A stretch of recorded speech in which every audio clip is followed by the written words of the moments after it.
Air cooler vs air conditioner அடிப்படை வித்தியாசங்கள் என்னென்ன? இரண்டில் எது சிறந்தது? வெயிலின் கொடுமையிலிருந்து தப்பிக்க ஒவ்வொரு மனுஷனும் அவனவனுடைய சக்திக்கு ஏற்ற அளவுக்கு ஏதோ ஒரு விதத்தில் முயற்சி செய்கிறான். அதனால தான் வெயில் காலத்தில் ஃபேன், ஏர் கூலர், ஏசி வாங்குறது பல மடங்கு அதிகரிக்குது. இந்த வீடியோவில் ஏர் கூலருக்கும் ஏர் கண்டிஷனுக்கும் உள்ள வித்தியாசத்தை பார்ப்போம். உண்மையில் ஏர் கூலர் ரொம்ப சிம்பிளான ஒரு மிஷின். சூடான காற்றை தண்ணியை கொண்டு குளிர்விக்கிற ஒரு சிம்பிள் டெக்னாலஜி.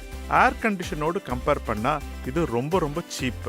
ஏர் கண்டிஷன் வாங்க வசதி இல்லாதவங்களுக்கு கொஞ்சம் ஆறுதல் கொடுக்கறது தான் இந்த ஏர் கூலர். காற்றுல கொஞ்சம் ஈரத்தன்மையை அதிகரித்து ரூமுடைய வெப்பத்தை கொஞ்சமாக குறைக்கும். ஆனால் ஏசி அப்படி கிடையாது.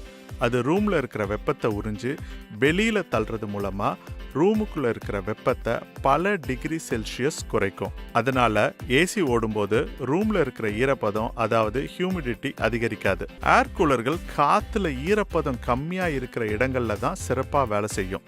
அதாவது டெல்லி, ஹைதராபாத் போன்ற நகரங்களில் ஏர் கூலர் ரொம்ப எஃபெக்டிவாக இருக்கும்.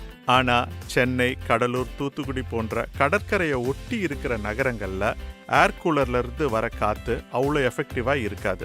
ஏர் கூலர்லேருந்து வர ஈரப்பதமுள்ள காற்று கை குழந்தைகளுக்கும் வயதானவர்களுக்கும் ஒத்துக்காது. ஏர் கூலரில் இருக்கிற தண்ணியை ஒழுங்காக மாற்றலைன்னா பாக்டீரியல் இன்ஃபெக்ஷன் வரதுக்கு நிறைய வாய்ப்புகள் இருக்குது.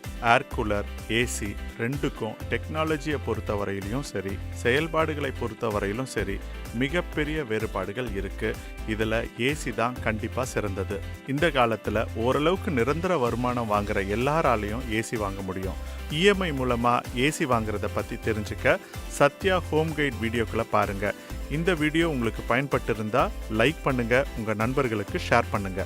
ஏசி வாங்குறது இப்போ ரொம்ப ஈஸி. சத்யாவுக்கு வாங்க, உங்க குடும்பத்தாருடைய ஆசைகளை நிறைவேற்றுங்க. சத்யா.